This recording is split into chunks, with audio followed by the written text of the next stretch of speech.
Good morning, everyone. Welcome to Sports Talk with Broads on this Saturday. No Mike in the building today as he is once again refereeing. I believe he has soccer. It's soccer season, I believe. So Mike is out there running around with the little kids as I discuss the hot sports topics of Philadelphia. And clearly here, the hot topic around the city is the Philadelphia 76ers. What are they? That's the question. What are they? What is going on with this team? They fall to the Milwaukee Bucks. It hasn't been hot. It hasn't been great. Now, statistics prove to you that there is actually no such thing as going into the playoff hot. If you look at the winners and teams that make runs throughout this league and what they did during the backstretch of the season, it doesn't really correlate. Now, I'm just saying that because I'm not the most upset fan in the world. I'm confused, some question marks without a doubt, but I'm not one of those, we're losing in the first round type of fans. I believe that this team is going through a little bit of adversity, but once the playoff season gets going, things can change. Things definitely can change, especially if they get themselves going in the first round to get some momentum. But let's go over this Bucks game. By the way, we will talk about the Phillies as well. What they have been doing, it's unreal. I love this baseball squad. But we'll start with the crumble. The crumbling of the 76ers to the Bucks at home. Big game. It felt like we had it, right? That game, we had the basketball game, and it slipped away. And that's a reoccurring theme with this Sixers team for quite some time. But it really isn't the end of the world. I had to reach out, and after I did my post-game review, and I said, you know what? I'm not overreacting. I still think we're going to be okay-ish. I had to go back and say, you know what, man? I'm too positive, I guess, because no one was positive but me. Let's just rip apart the Sixers. So we're going to talk about both. We'll start with the crumbling. End of the world? No. Painful and brutal? Yeah. Absolutely. So, here's the one thing that got me excited. Throughout the last 3 games on the road where we got blown out by the Mavericks, we didn't look good against the Hawks, everyone was upset and said, is Joel Embiid that much of a difference? Is he? Is he the difference maker of this basketball team that much? Yeah. yeah, he is. He had triple-double, 34, 13, and 13. The reason why he turned the ball over late, it's because he was our only offense. He was the only guy being able to create anything offensively. The Bucks did a great job defensively on Joel, bringing that double team. Greek Freak coming towards him to double-team Joel was an issue because of his length and size and how physical he is. That was the reason why Joel turned the ball over late. But yes, I saw Joel Embiid take a game over, and he will do that in the playoffs, and he is that much of a difference maker. So that's one thing that stood out to me. In the positive, that Joel Embiid being back in the lineup absolutely changes everything. Everything. With Zhaire Smith and Shake Milton playing a combined 36 minutes, we were still in this game with under a minute left. These guys are not legit NBA players right now. They're not. You saw it with Zhaire Smith. Whatever that fake dunk, fake layup, confused situation that he had on the one end offensively that turned into a 3-bomb the other way, instantly bang. That's a rookie mistake that doesn't happen and can't happen in the playoffs. Without Jimmy Butler, our fourth quarter closer, we were in this game with less than a minute left to win the game. This game was our game.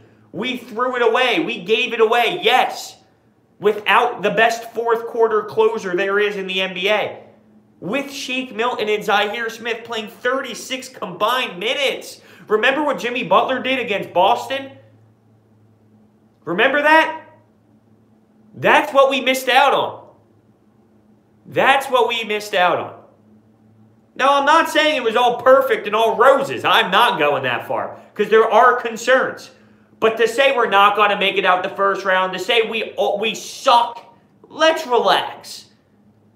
But maybe I'm the crazy one. Hell, I could be crazy. I breathe these sports teams. I'm crazy. I know I am. I cry from this team. These teams are my life. Of course I'm crazy.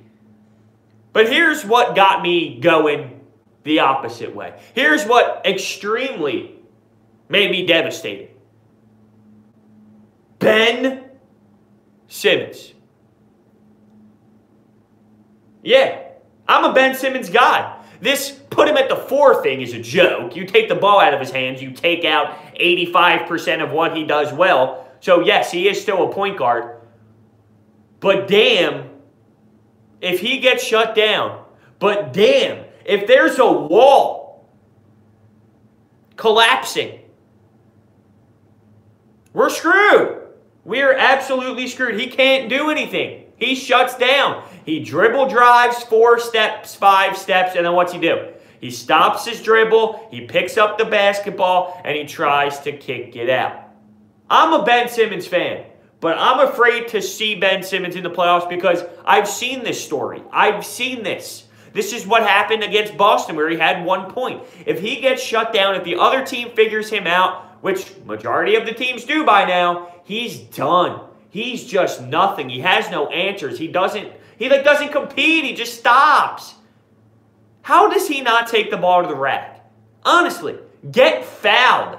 He wasn't going to the free throw line. He wasn't doing anything. What happened to Ben Simmons? What happens when he plays against the Greek Freak? What happens when he plays against defenses that figure him out? He just stops playing.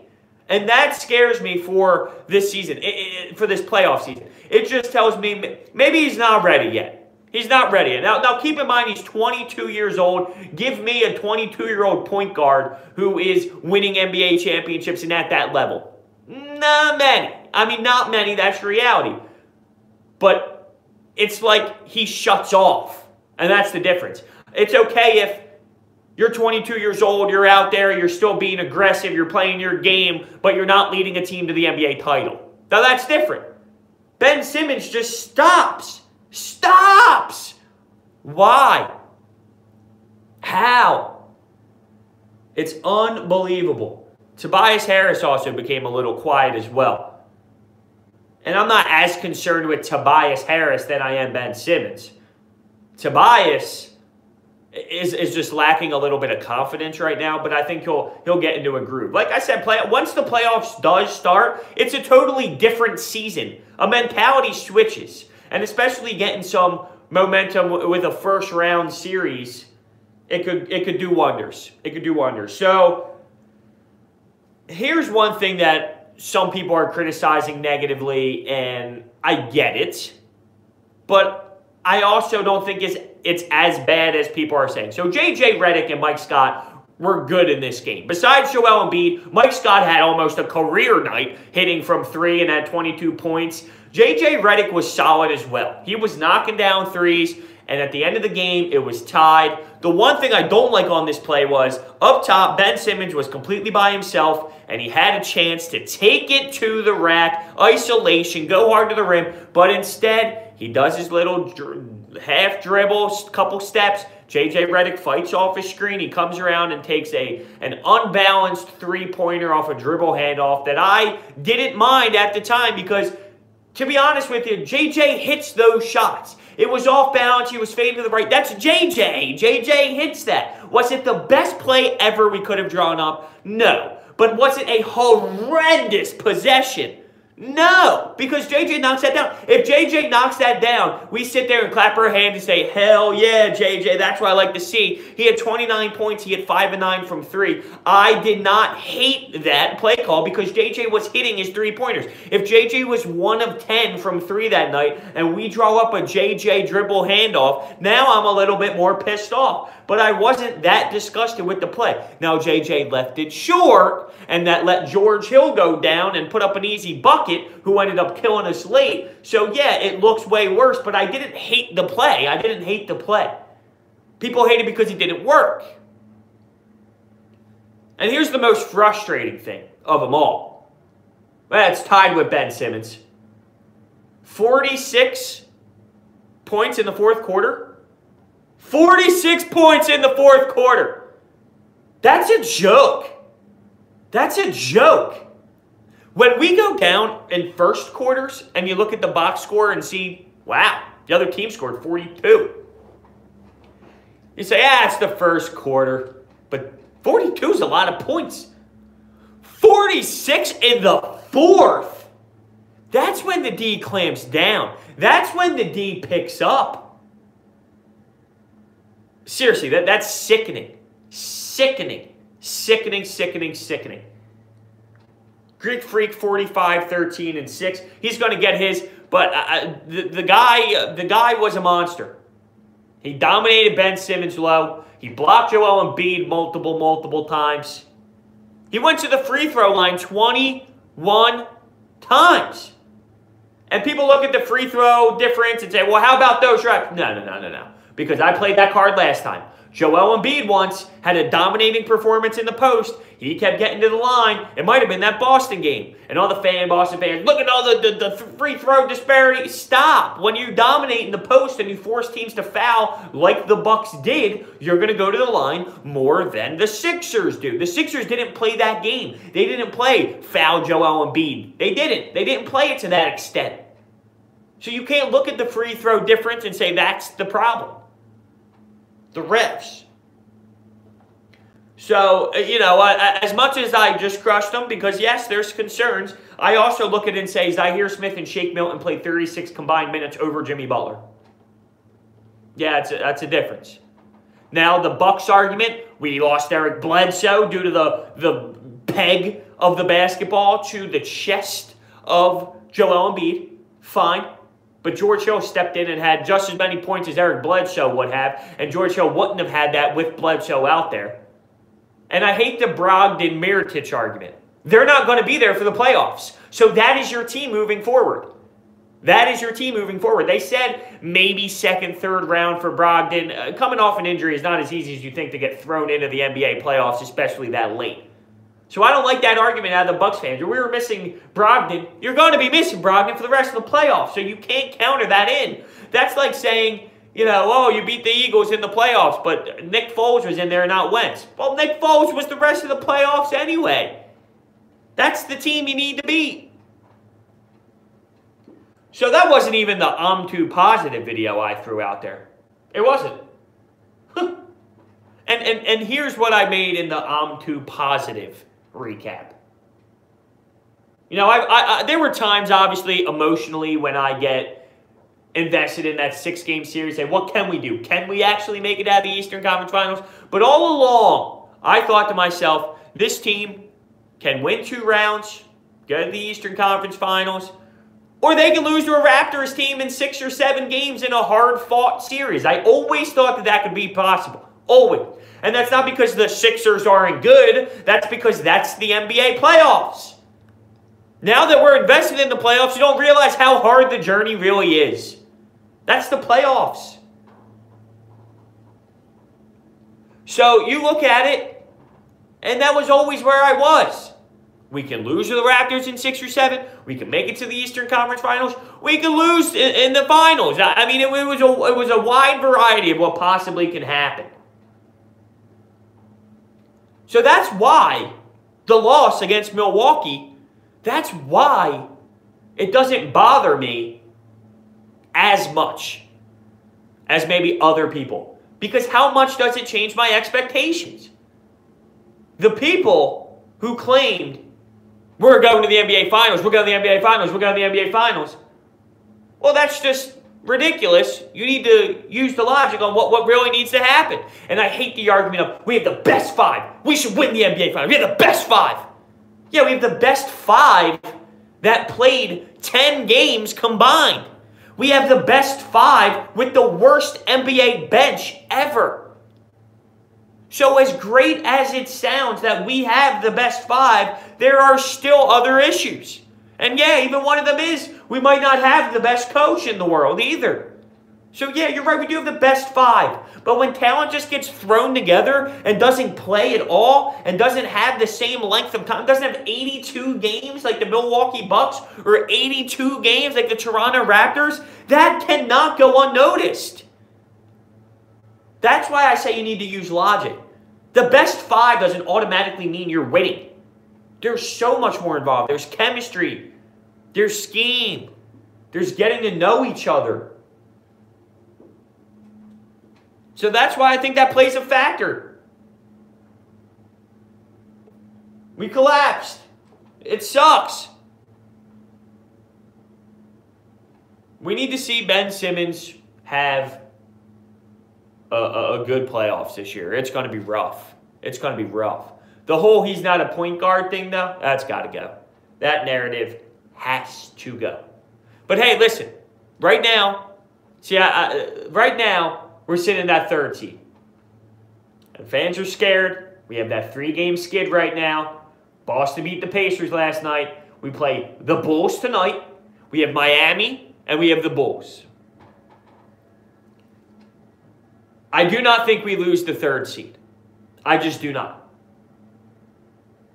I don't like this narrative of we should lose on purpose to get the 4th seed because the matchups are better. The way we're playing right now, there's no such thing as having a better matchup. That's reality. There's no such thing as having a better matchup. We need to win the next 3 games or whatever, compete, whatever the case may be, and get this 3rd seed and move on. That's what needs to happen.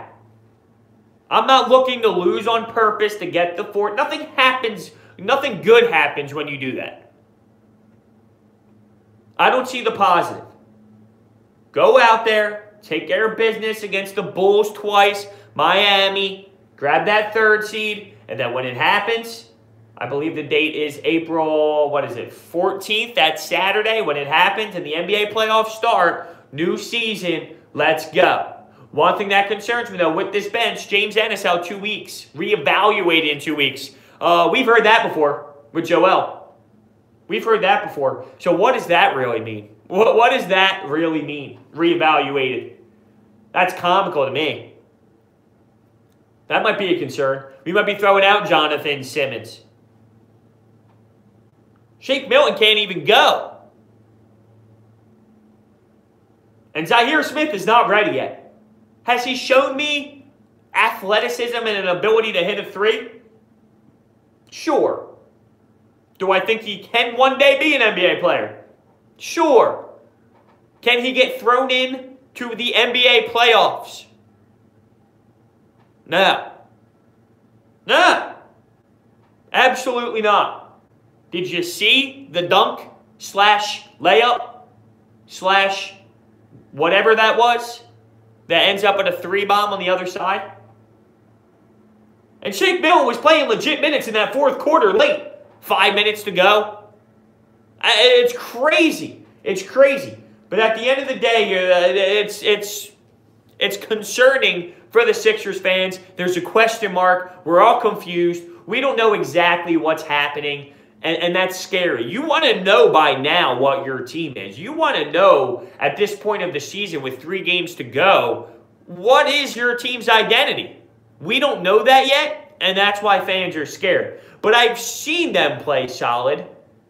I still think we're going to be okay to the point where we're competing in the playoffs legitimately. And that's all you can ask for. Now, where that leads us to, I don't know. But I still think we can compete legitimately with effort and talent to give a run for our money. Let's just say that. Where that leads us to, like I said, there's 3 possibilities, in my opinion, that are realistic.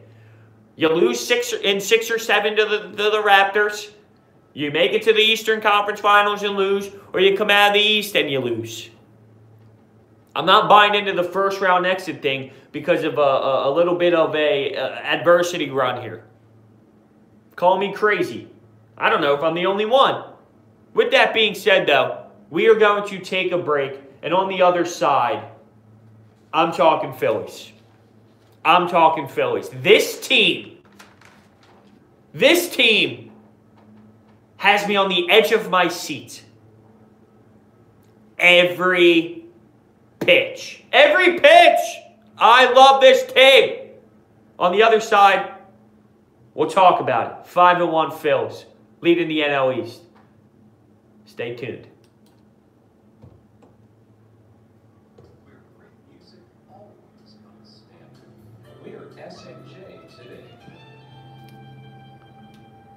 Everyone loves clean energy. What's going on, fellas? We set the standard of excellence for clean energy and clean water. Whether you're looking to add solar to your home or company, Orbit Energy and Power works directly with you to ensure you're getting the best deal. Visit us online at orbitenergy.us or give us a call at 1-800-836-3987 to receive your free, no-cost... Thanks for tuning in, guys. Solar power site We just hit our first break. First break of the day. Solar energy that makes the world go round. Whether you're treasure hunting or looking to add to your collection, visit Factor Antique Co-op in beautiful Hopewell Township. Factor Antique Co-op is located at 570. Hey, we're gonna see what happens. We're gonna see what happens. There you will find a nice variety of antique. Thanks, guys, for all the support, by the way. I love it. I love that you guys support me on my Saturday morning show. Wednesday through Sunday from 10 a.m. to 5 p.m. For directions or more information, call 856-451-9500. Why listen to the same singers and same songs when you can enjoy an endless variety right here? I think it'll be good bench depth. While nearly 80% of cardiac events. All right, I got 40 seconds till I'm back on the air. Continue to claim the lives of 1 in 3 women each year. It's time to change this fact by making a commitment to stand with the American Heart Association's Go Red for Women. Women everywhere. Nothing wrong with that, my friend. Actions and heart disease. Nothing wrong with that. Join the American Heart Association on Friday, April 26th for the Southern New Jersey Go Red for Women Luncheon. Visit southernnjgoredluncheon.heart.org or call 609-208-0020. Go Red for Women is nationally sponsored by CVS Health. SMJ Today is a proud media sponsor of Go Red for Women. Welcome back to Sports Talk with Broads. You know, we got the Sixers rant / positivity in the first segment of the show, and I know it's contradicting each other, but that's the way I feel. I take positives, yet I'm disappointed and confused. It's pretty simple, though. If you're not confused at all, then there's something wrong. But what are we confused with this Phillies team? Anything? This is unreal what we've seen. 5-1.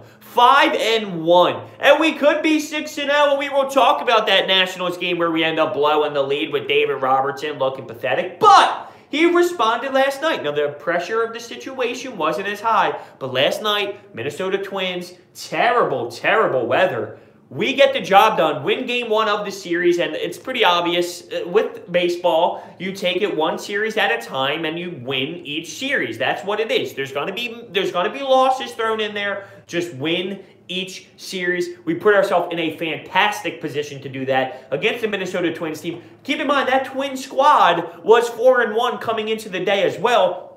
And Odorizzi actually had a fantastic day on the mound to start. So, in his first start, that is.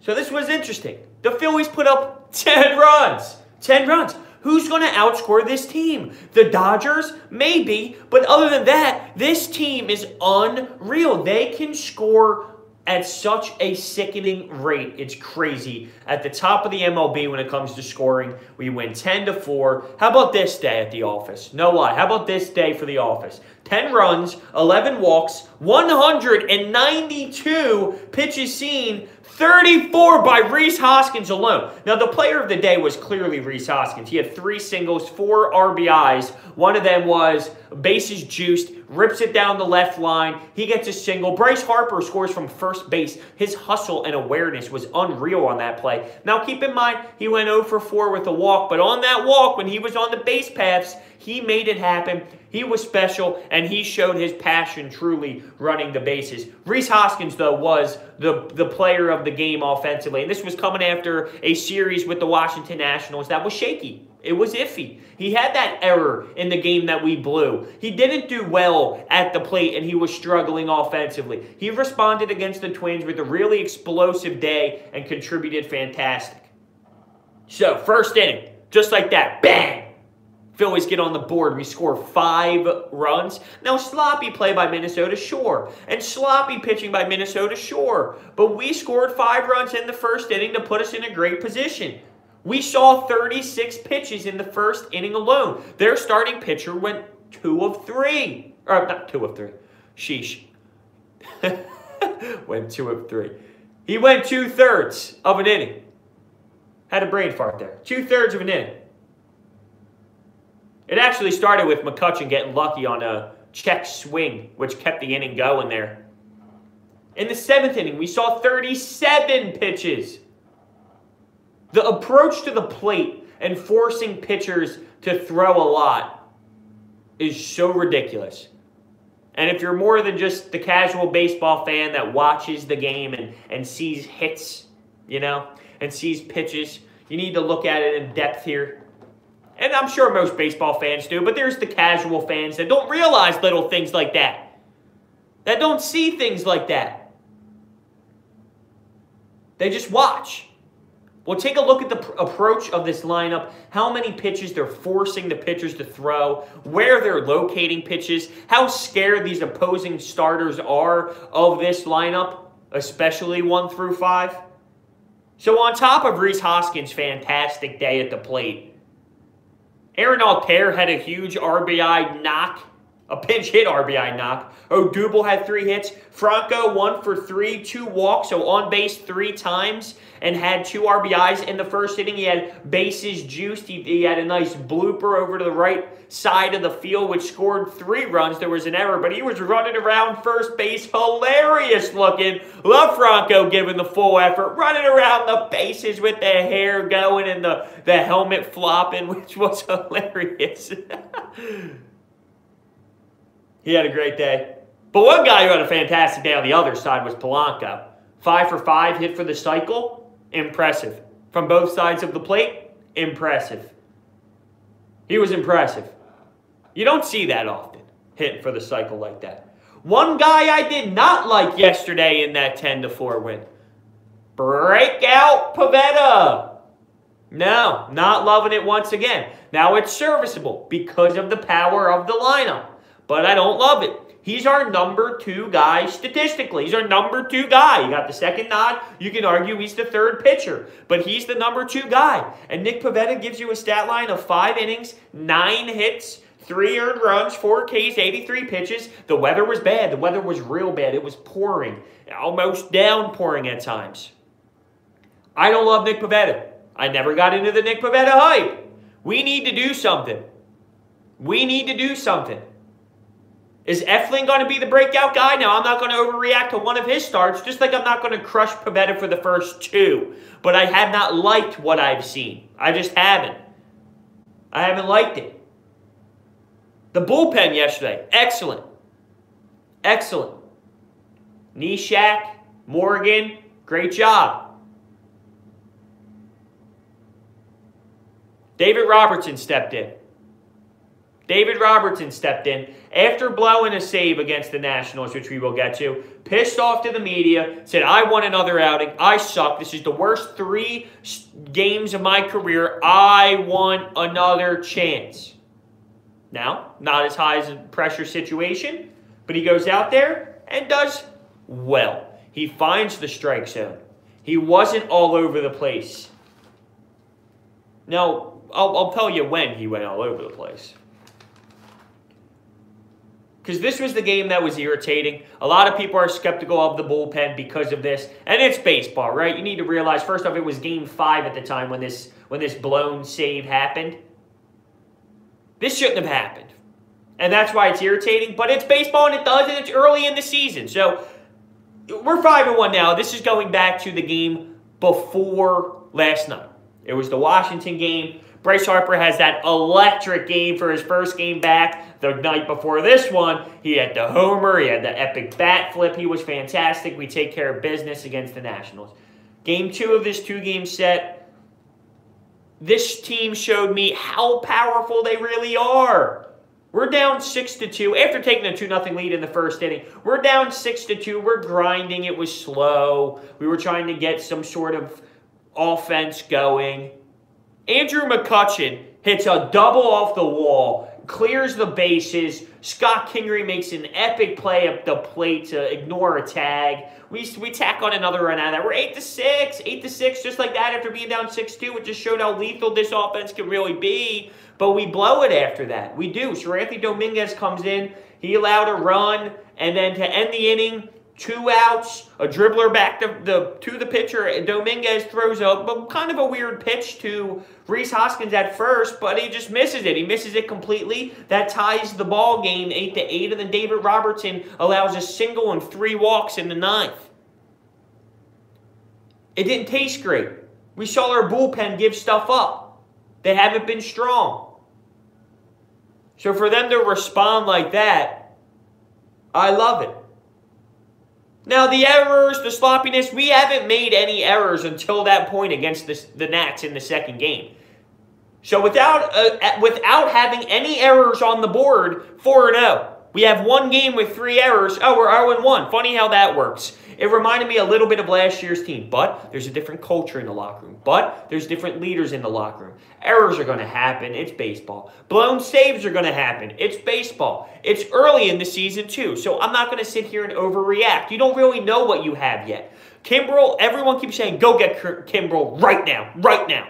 You don't think any team, and the people that are saying that are saying, go get him for 1 year, 2 years. That's the reason why he's not signed. If he was going to sign a 1 or 2 year deal right now at this very second or throughout it all, he would have done it by now. Now, maybe he might sign for less years than he expected to because of how long it's taken him. But it's crazy. It's crazy to think all of a sudden Kimbrel's just going to sign here for 1 year. He wants something like $100 million. Well, I ain't giving him that. He ain't worth that. So that's why we got to give our bullpen more of a chance here. We're 6 games in. 6. Give them more of a chance. Give them more of a chance. But I'll tell you what. I will tell you what. This team is must watch. I wake up every day and I can't wait for baseball. I can't wait. I can't wait to sit there and watch. And there's 162 games, and there's a lot of day games, and there's some games where, I don't get to sit down and dissect as much. I don't have the chance to have that cold one, relax on the couch, put the feet up. It's more of I got to listen to the first 3 innings in the car. I got to run in here for a little bit. I got to catch the last 3 innings here. That's going to happen, right? There's 162 games. You can't catch them all. And those days bother me because of how much I want to sit there and dissect every pitch. Last year I did it, but it wasn't the same. It wasn't the same. I can't miss a second of this team. When the 9th inning's over, I think to myself, why couldn't there be a doubleheader? I'm telling you, I can't stress this enough. I'm almost obsessed with watching this baseball club. And maybe it's because I haven't had good baseball in years and years and years. Maybe that's why. It's been so long since we had baseball, which is that meaningful. As I'm sitting here doing the radio show right now, I get a text from one of my buddies. Shout out to Kevin Kerr if you're listening. And he says, I woke up today and I just want to watch the Phillies. I can't wait for the Phillies. I can't wait. What time is it? 10:30? The game's at 2? Dude wakes up, he's ready. Has his coffee, he's ready. This team is great. It really is, and I can't wait for this afternoon's first pitch. I'm actually going to the game tomorrow. And I bought the tickets understanding it's a Sunday afternoon game. There might be a chance I see the one and only, wait for it, Andrew Knapp. That's right, the Hall of Famer, Andrew Knapp. There's a chance Sunday I might be seeing a little bit of Andrew Knapp on Sunday. I have not seen anything in regards to today's lineup. So, oh man, I'll tell you what. With the Sixers and the Phillies being hot items, you almost forget. You almost forget about those fly guys and how the season has ended. It's pretty much all over, all she wrote for those guys. They play their last game. They're going to get emotional after their last game. Jake Voracek's throwing F-bombs in the locker room to the media after the games because he's so frustrated after that Blues performance when we were down, 5-0 in the first 9 minutes. I haven't checked out of a Flyer season like this. I am telling you, I haven't checked out of a Flyer season like this in forever. Not to this degree, to the point where I don't even care. And that's saying a lot. Like, I do not care. I don't care. I don't tune in. I don't watch. They are so irrelevant. And it sucks that it's that way, but it's that way. And you're hearing Chuck Fletcher talk to the media. It's ridiculous to me that I'm talking Flyers right now when the Sixers are in a very emotional crisis and when the Phillies are the hottest team. It's crazy to me that I'm sitting here and talking Flyers, but I just got to throw this one thing in. I'm a hockey guy, you know it. I have to throw this one thing in. Chuck Fletcher said to the media that there will not be a long process to go out and get a head coach. It will not take long. It'll happen before the draft. And you know what? I like that it's not going to take long. I don't want to sit there and not know until August. But here's the names I'm hearing. Dan Bilesma and Mike Yao.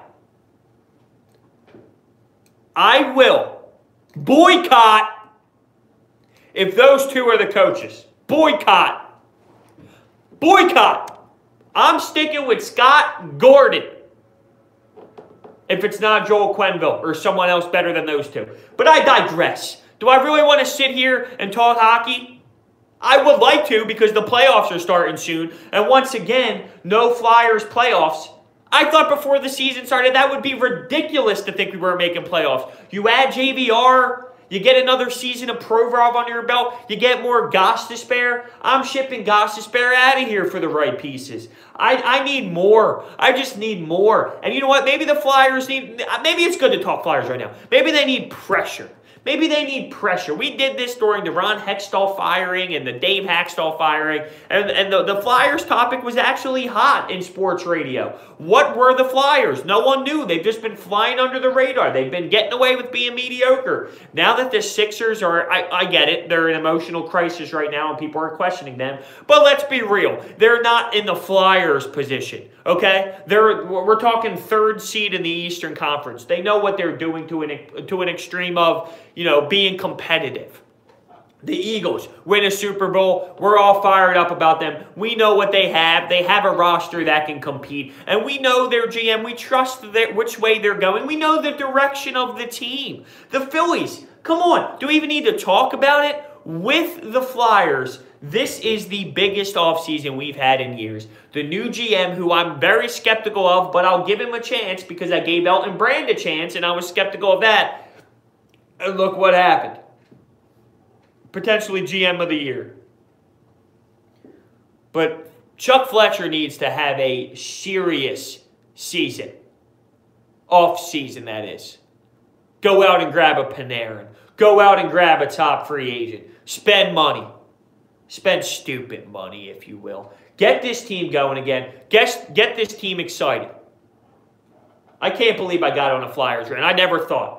In my notes here, I got all my notes. What I'm going to talk about. The Sixers, what are they doing to me? The Phillies, I'm in love. I'm in love. In all caps to start the Phillies sequence. Never would I thought I'd go on a Flyers rant. I'll tell you what. Maybe I care about them more than I thought I did. That's fair, though. Frustrated. Frustrated Philadelphia sports fan. Should we be, though? Well, I guess there's something to say about it. On the other side, we're gonna hop back to the Sixers. We are, because you know I'm not finished with that yet. We're on the other side. It's going to continue to be Sixers, Phillies moving forward. What do we expect? What do we expect for these two teams? Different spots here in their season. 3 games left, fighting for a third seed, and almost on life support, if you will. While the other squad, 6 games in, 5-1. It just makes me smile to say it and hear it come out of my mouth. 5-1. I'll say it again. 5-1. Maybe I'll say it one more time. 5-1. Leading the NL East head. 5-1. It's outstanding. On the other side, we'll still talk about it. Hi, I'm Scott Edmonds, owner of the new Dodgers Market. A great place for lunch in downtown. Nah, not just because of games played. They're not. Or our fresh baked breads, goods, There's some squads that have like 9 games, 10 games played. located on the second floor. I want this banana so bad, but I might just wait. We also have a full-service florist specializing in wedding and funeral flowers. Stop into the new Dodges Market at 55 Chestnut Street. Screw it, we'll go for it. Farm to table fresh grocer meets downtown gourmet. Find us in the Experiment Network. Everyone loves clean energy. Here at Orbit Energy and Power, we set the standard of excellence for clean energy and clean water. Whether you're looking to add solar to your home or company, Orbit Energy and Power works directly with you to ensure. No, I don't follow the union whatsoever. Visit us online at orbitenergy.us or I was just thinking about that. The Red Sox, holy hell. To receive your free, no cost, no obligation solar power. Really bad start. Even for those pitchers. I mean, that's the crazy part about it. Makes the world go round. Let's say you're a mom. Final thoughts on Flyers? Biggest off season of their lives. So you get a clown and he dazzles everyone. I mean, when the Flyers make moves, of course. That may start today. I hope he does over tomorrow, to be honest with you. Because I'm going tomorrow. And it all goes perfectly. Best party ever, Mom! And you're the perfect mom. But even if it doesn't go that way, and your clown doesn't dazzle, and the bakery doesn't spell out the right message, Happy birthday, Gil? and the pony doesn't give everyone rides, it can still be the perfect birthday. Yeah, I don't think he's taking that whatsoever. They see things the way you see them. I don't think he's taking that. You don't have to be perfect to be a perfect parent. There are thousands of siblings in foster care who'll take you. We need better pitching in the playoffs. For information on how you can adopt, go to adoptuskids.org. You imagine what that Dodgers lineup is going to do to Nick Pivetta? Show off your creativity with custom t-shirts from South Jersey Shirts and Vineland. South Jersey Shirts offers a variety of digitally printed, screen printed, and embroidered clothing. You can purchase their stock designs or create custom apparel with their easy-to-use online designer. Visit SouthJerseyShirts.com to design and order today. South Jersey Shirts is a new division of Parish Signs at 2242 South Dusty. I'm absolutely not underwhelmed at Real Muto. Everyone loves clean energy. Here at Orbit Energy and Power, I'm back on the air in 20. For clean energy and clean water. Whether you're looking to add solar to your home or company, Orbit Energy and Power works directly with you to ensure you're getting the best deal. Visit us online at orbitenergy.us or give us a call at 1-800-836-3987 to receive your free, no-cost, no-obligation solar power site evaluation. Orbit Energy and Power, generating solar energy that makes the world go round. Welcome back to Sports Talk with Broads on this Saturday morning. The weather always confuses me, you know, although it should be nice today. Yeah, that weather yesterday during the Phillies game, it was a little rainy. Actually, a lot rainy. What am I saying? A lot rainy. And the next 2 days it's going to be nice at the ballpark. See, it was weird to see the fans all quiet and all 1,000 of them sitting there in the stand. Listen, I don't know if I would have went. I don't know if I would have went to a game like yesterday. Yeah, I would have probably said, you know what, I'll eat it. I'll eat it. That weather was brutal. I was really pouring out there. I was surprised they even played through that game at times. But we're going to have nice 2 days at the ballpark, some good weather. And now that we're finally getting rolling with the Phils, less off days, thank the Lord. I need more baseball. I need more baseball. I couldn't stand all those off days. You play your opening day, off day. You play a couple games, off day. 2 game set, off day. No. I want more baseball. So, speaking of, on this last segment here of the show, we will discuss, you know, moving forward for the Phillies and the Sixers. And we'll start with the Phillies, and then we'll end with the very emotional stuff. With the Phillies, you know, I think for right now, this pitching staff will be okay, considering we're scoring 8 runs a game, considering we're scoring 10 runs a game, considering we're working pitchers to these insane pitch counts, and even guys like Scherzer, even guys like Max Scherzer. Yeah, he had 9 Ks. And that's great. Or did he have... Yeah, I think he had 9. Him and Eflin both had 9 Ks when they maxed up against each other. But Scherzer's a guy who goes deep into the game, 7, 8 innings. No. With the way this lineup is, with the power and the structure and their approach, we just force these guys to get so uncomfortable and get so high in the pitch counts that it helps us succeed way more. And with scoring all these runs, there's not as much pressure on our starting pitchers. But that will only last so far. And I'm not trying to go out of way out of proportion here and start talking about playoffs and all these good teams and the Dodgers. Like, I'm not trying to get to that extreme. But, you know, this pitching staff can only go so far. And it's not even like Aaron Nola has been solid. We can't sit back here and say Aaron Nola has been good enough. Now, he battled through the first game of the season. And listen, before we really get into Nola right now, it's 2 starts. Just like I said with Nick Pivetta, it's just 2 starts. And even with Eflin's good one, I said it's just 1 start. You need to be real. So Nola hasn't even been good, though, in these first 2 starts. The first game, opening day, which I was in attendance, which was awesome, he battled. It wasn't a smooth one. He had 5 walks, which was very uncharacteristic. You just don't see that out of Aaron Nola. But he battled through, and at the end of the day, I would say, okay, it was good enough. Right? Not every game's going to be perfect. Not every game you're going to strike out 12. You might battle through some bases loaded situations, only give up a run here, and things like that happen. Game 2 of Aaron Nola. Whoa. Really? Bad. Home runs. After home runs. Missing location. The off-speed wasn't there. Like, we're so used to him almost being perfect. This is weird. So it's not like Aaron Nola's been good. I can't look at any of our pitchers except for Eflin and say they had a good outing so far. They're decent outings. We had decent outings. If you out-battle Max Scherzer, yeah, I'll give you did a great job. I'll give you a good, great outing. But other than one Zach Eflin nod, we haven't had a successful start from a pitcher, I'd say. You're not going to have to because of the lineup, but I don't think that's fair to justify fully. We still need more. Nola's stat line in his second appearance, 3 innings, 5 hits, 6 earned runs, 2 walks, and only 2 strikeouts. So, you know, hopefully Nola can find it. It's just 2 starts early in the season. You got to get into a rhythm. Your arm has to kind of catch up to yourself. You got to get used to the game speed. I get it. But the thing that scares me moving forward with this team is just pitching. And really, that's the only thing that should bother you. I don't know what else possibly can.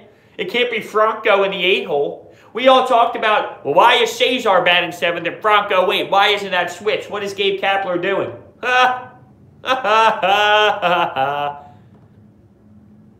Is that funny? As Franco's tearing it up, as Franco's hitting dingers, as Franco's just literally in the 8th hole bringing in so many runs, it's insane. And the amount of walks he's getting. Now, majority of them have been on purpose and intentional walks. But listen,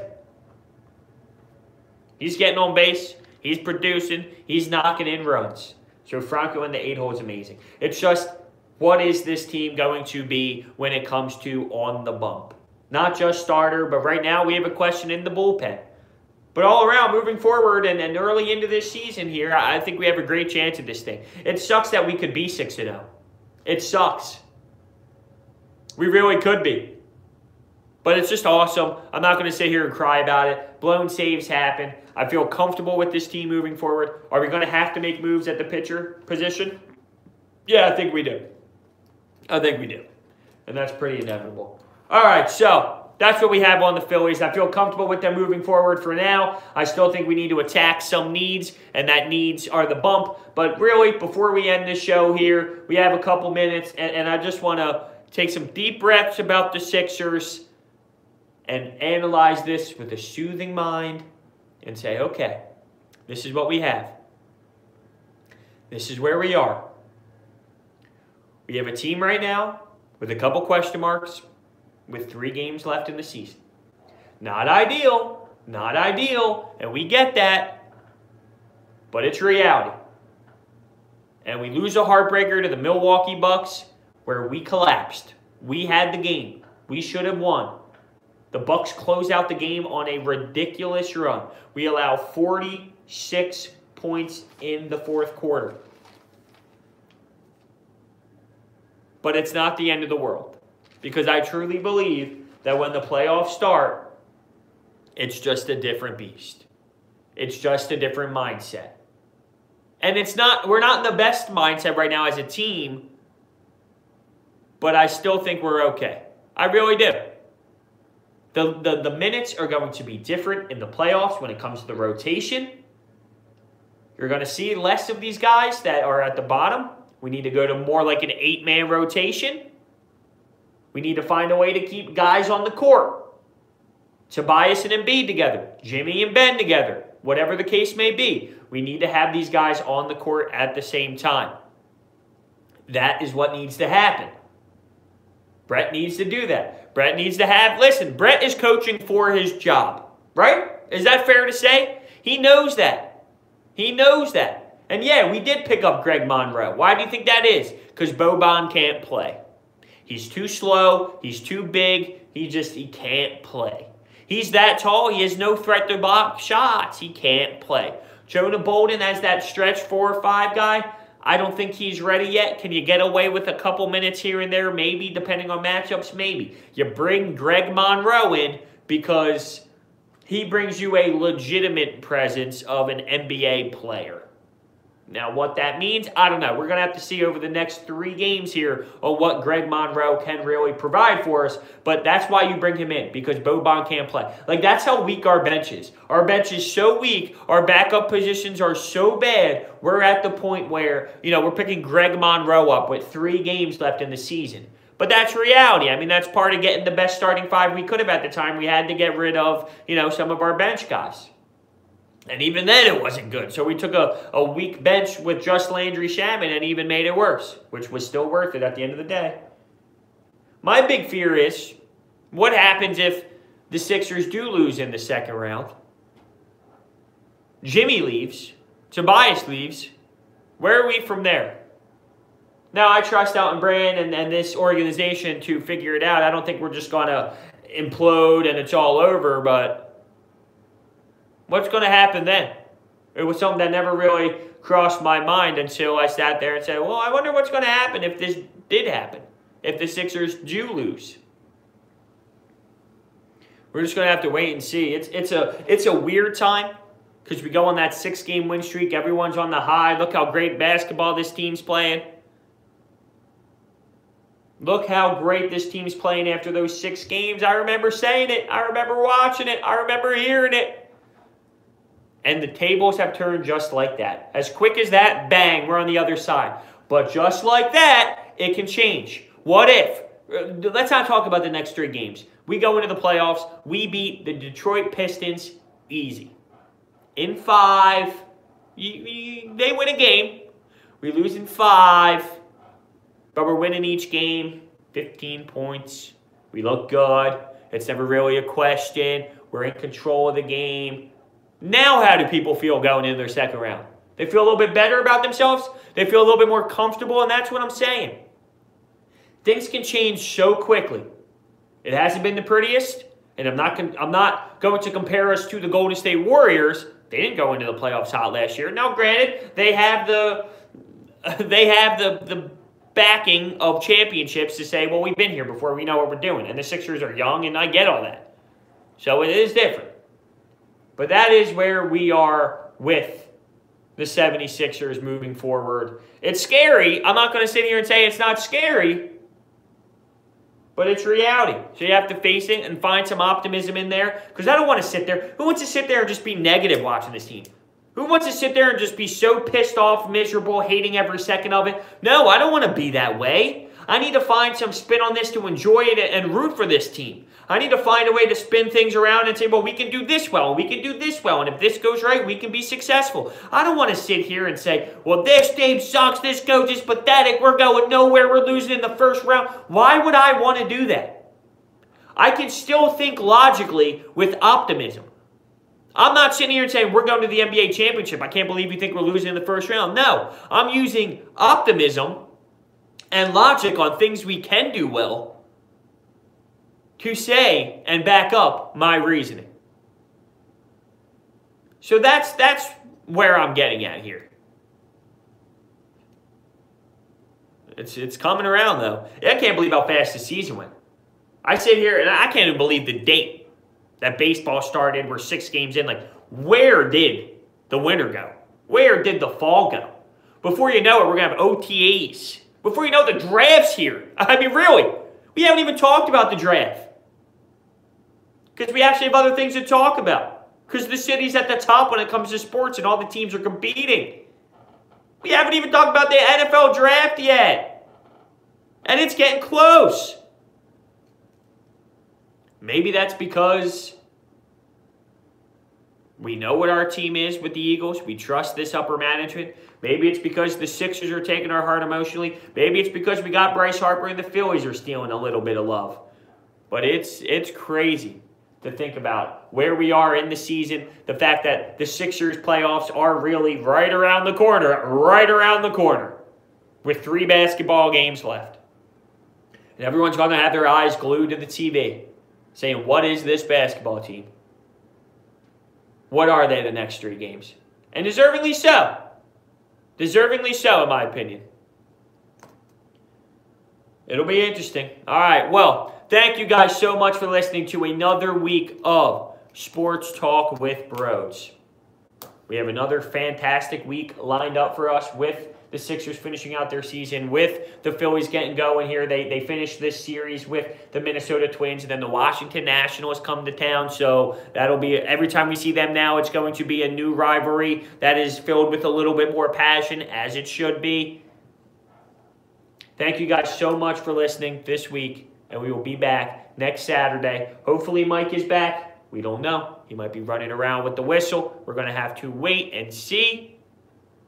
See you guys next week. Enjoy the weekend. On Music Library Other Stations. Thank you for watching.